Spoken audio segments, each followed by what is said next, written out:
नमस्कार, मैं वंदना खुराना शंकर नाम के चैनल में आप सभी का स्वागत करती हूँ। मैं आपको अभी गोल्ड कॉइन और सिल्वर कॉइन के ऊपर ध्यान लगाने के लिए बता रही थी। जिनके पास सोने का सिक्का या चांदी का सिक्का है जिसमें कोई रिलीजियस वर्ड है लिखा हुआ, या अपने भगवान की फ़ोटो है, या अगर आप उस पर कुछ बनवा सकते हैं, आप ख़रीदने का मन है तो आप उस पर अपना शब्द या बीज मंत्र या अपना फेवरेट नंबर उस पर छपवा के और आप उस पर ध्यान लगा सकते हैं। तो उसी में मुझे नेट पे मैं सर्च कर रही थी कि तांबे पे भी कोई है ऐसा, कि तांबे पे भी कोई भगवान की अगर आकृति मिल जाए तो क्या हम तांबे पे भी लगा सकते हैं ध्यान। तो पहले देख लेते हैं, क्योंकि मुझे एक सर्च मिली है इस पर कि ये देखिए, ये कोई सिक्का है पुराना, तांबे का सिक्का है। तांबे का कलर ऐसे ही होता है,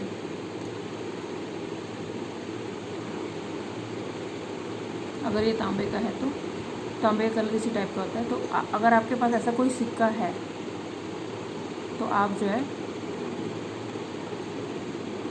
इस पर तो नहीं, पर ये गणेश जी बने हुए हैं, इस पर आप ध्यान लगा सकते हो। या ये कोई सिक्का है, ये लक्ष्मी जी बनी हुई है, और ये भी कोई रेयर सिक्का है। जो लोग सिक्कों के कलेक्शन करते होंगे उनके पास ज़रूर कोई ना कोई ऐसा सिक्का होगा जिसमें कोई ऐसा रिलीजियस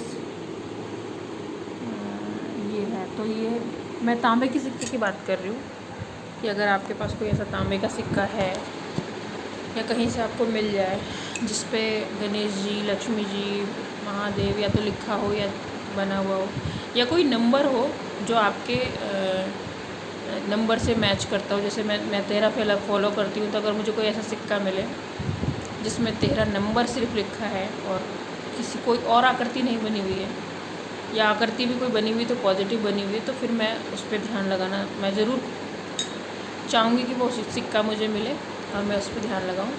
तो आपके पास अगर कोई है ऐसा तांबे का तो आप उस पर ध्यान लगा सकते हो। या फिर जैसे मैंने नेट पे इमेजेस सर्च करी है, आप इमेजेस सर्च कर लीजिए, पुरानी कोई इमेजेस अगर आपको मिल जाती है तो प्रिंट आउट निकाल के कोशिश करिए उस पर ध्यान लगाने की।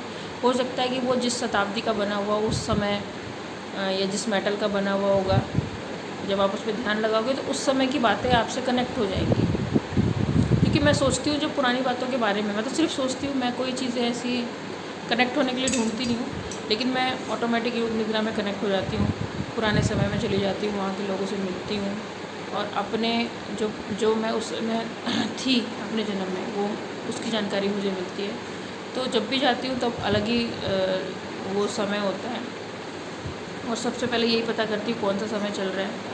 तो बहुत सारी चीज़ें होती है। अगर आपका माइंड कॉन्शियस है तो आप ज़रूर आसपास की चीज़ें देखने की कोशिश करोगे कि कौन सा समय है, क्या है। और अगर आप कॉन्शियसनेस नहीं होगे तो आपके आंखों के सामने वो फिल्म सी चलेगी कि अगर आप वहाँ पे हो भी उन लोगों के बीच में तो आप उन लोगों से कोई कनेक्ट नहीं हो पाओगे।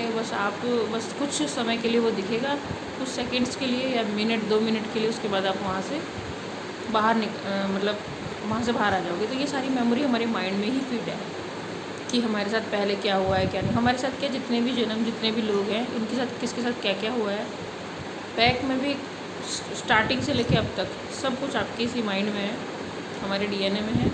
बस हमको अपने माइंड से सारी चीज़ें एक्सेस करनी है, तो कनेक्ट करना है त्राटक के थ्रू।